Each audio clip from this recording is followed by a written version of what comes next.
guys, what's up everyone? Welcome to Young Titan World. It's me, Young Titan. I hope you guys are having a fantastic day. Today, we're going to be talking about one particular movie. Now, this movie has managed to get a Grammy Award, or at least one of the people within this movie got a Grammy Award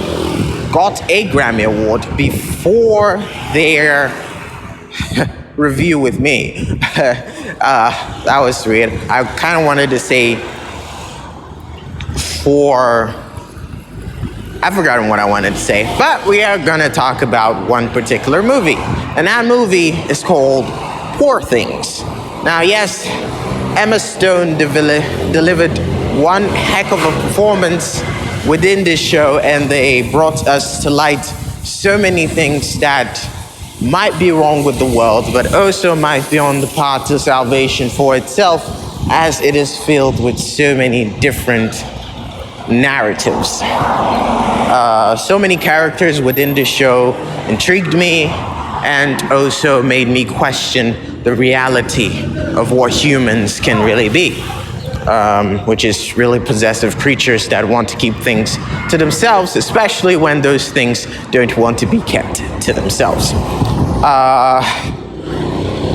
Before we start, as always, I'd like to thank God and every single person that has been able to listen to all of these reviews, any of these reviews. It's been a crazy ride. I really do appreciate you all. More content's on the YouTube channel, so if you want to head over there and subscribe, that would be mighty amazing. Now let's get into it. Now, Poor Things is about a lady who committed suicide. She died, and then a very Frankenstein-looking doctor found her and the baby she was about to have. And since the woman was dead, he switched out their brains. But since the woman is dead, it's in a dead baby, so technically it's dead. And the baby goes into the woman's woman's cavity or cranium. The premise behind this is very, very uncertain to me, as I am not deep into the heart of science to know if it's possible to switch out brain and have them functional, especially when it's not the same age as a freaking baby. I'm assuming that the size of a baby's brain should be like really tiny, right? It is growing, right? So it shouldn't fit inside that head, and thus it would be, what? So did they like put some sort of extensions inside the cranium so that it would, not move around like a freaking balls in a pot? I don't know what description would fit this scenario, but regardless, Poor Things continues the story where this baby inside a woman's body grows up and takes the shape and form of a different character. Even though the woman may have lived one way, the baby lived another, completely and entirely different manner. And she is surrounded by people who love and care for her. And even though that is settling, there is a way to grow. And she's an inquisitive and curious girl that consistently puts herself in a position where she gets to ask a question, or at least experience an answer that she didn't even have a question for. The show captivates so many insane parts, or so many stuff that you wouldn't really be honest about, but that's the reality of the situation. Curiosity sends you on a really weird ride, and Poor Things is not scared to show that insane ride. So I think the part that was kind of scary, it was a little bit, I'm unused to it, okay? I'm not used to that. So the part that we got to is when she started experiencing her nether regions. Well, am I being weird about this? Usually I'm really great at talking about this stuff, because it won a freaking Grammy. And I don't want to say anything hurtful. Technically, the director did not get the award. Christopher got the award. Thank God. If the director got the award, but it was still nominated though. So it means it was doing something right. But it just ended up freaking me out. Because when I was going to watch this show, honest to God, the only thing that I was expecting to see was like a very intense acting style that was going to be coupled about by, different ways of reaction from this particular person. Because the only way that I actually know Emma Stone is because of Spider-Man, right? She played a character in Spider-Man, and I love Marvel, and that's the reason why I even know her in the first place.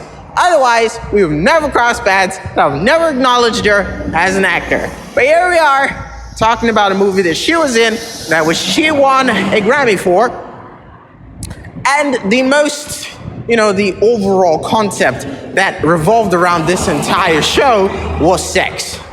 Yes. I would not recommend this for the family. It's definitely to be watched by yourself with a couple of tissues and, if possible, some 3D glasses, because that might help. Do people do 3D glasses anymore? That whole thing came and left, and I've not even experienced a single one of it. It's so sad.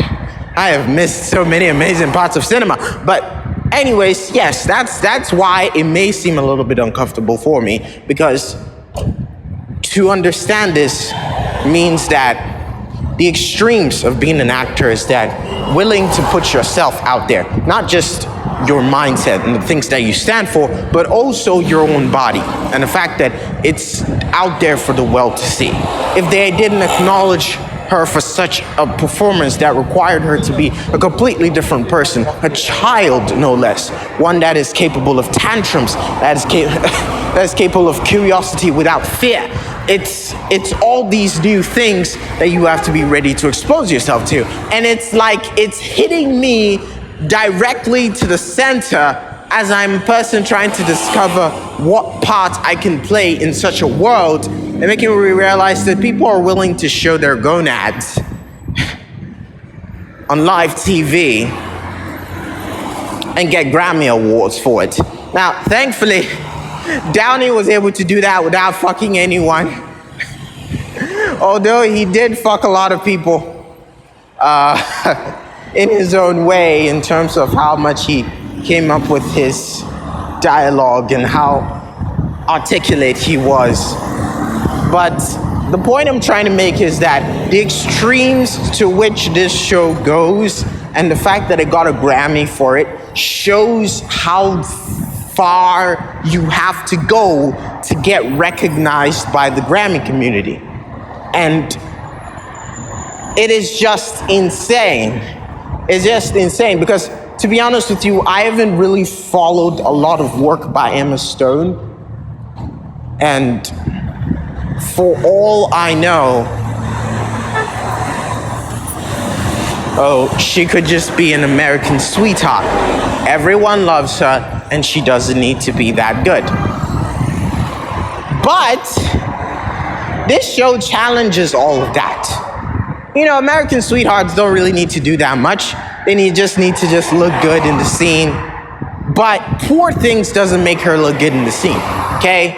It objectifies her. It makes her something that people have to hide and protect and trap and keep for themselves. The ones that claim that they're not possessive instantly turn possessive and try to have her all to themselves, while she's a girl trying to experience all of these new things.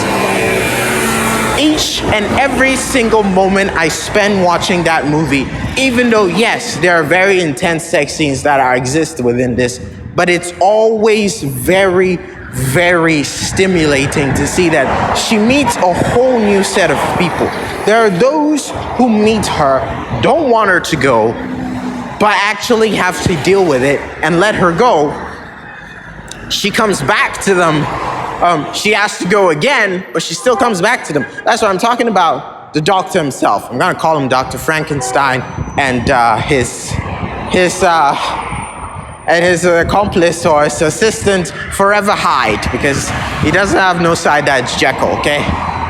ideally, every single character, even Duncan, who is very, very, very, very, very not the Hulk, but all the same, a very intriguing character too. He even got nominated for his role that he played, and that's just amazing because the part that he had was just it was filled with passion and it was filled with rigor that I have not seen in him.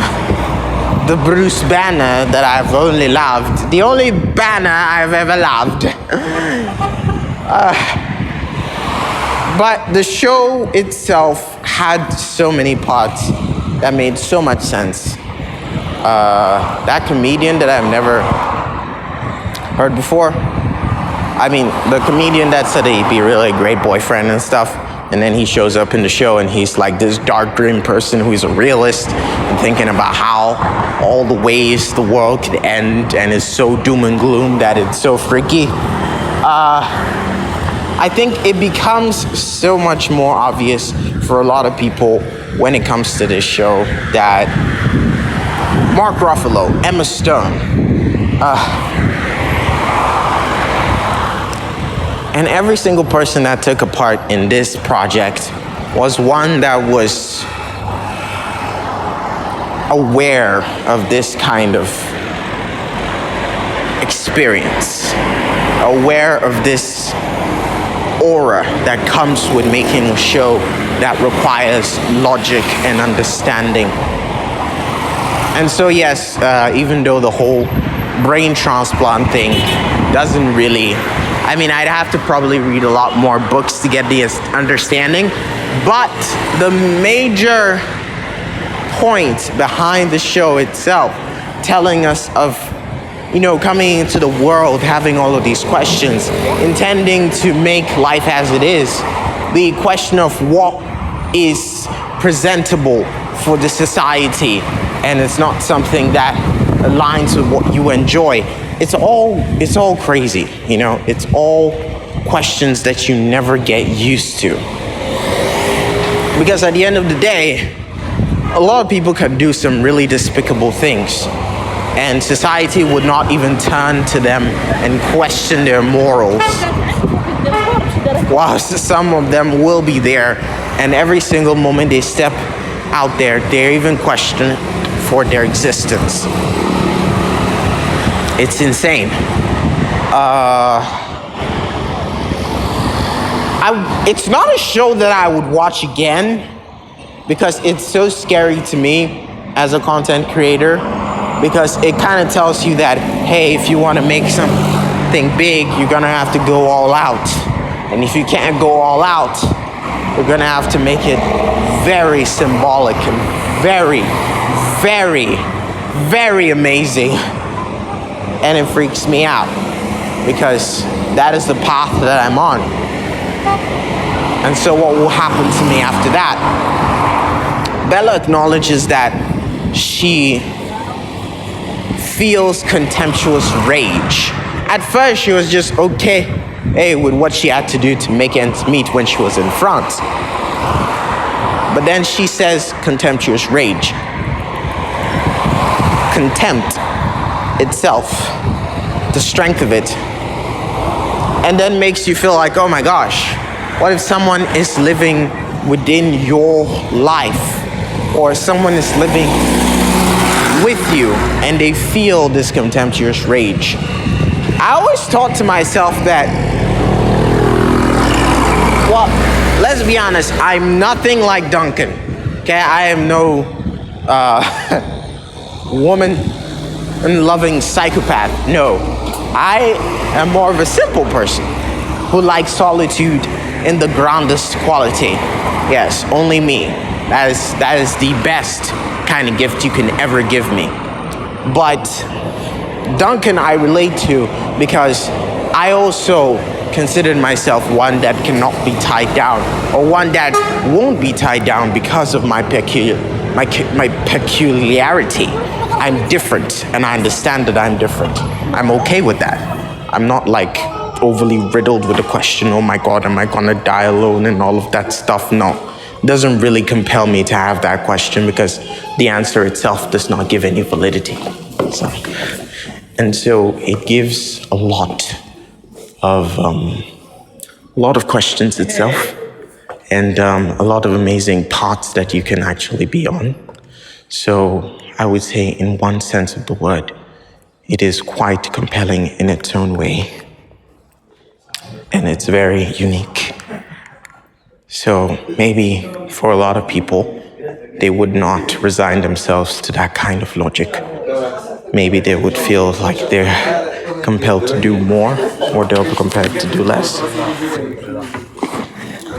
But it's always up to one person to decide. I do hope you take care of yourself, and I'm sure we'll also have another time to chat this out. Take care, as always, Young Titan out.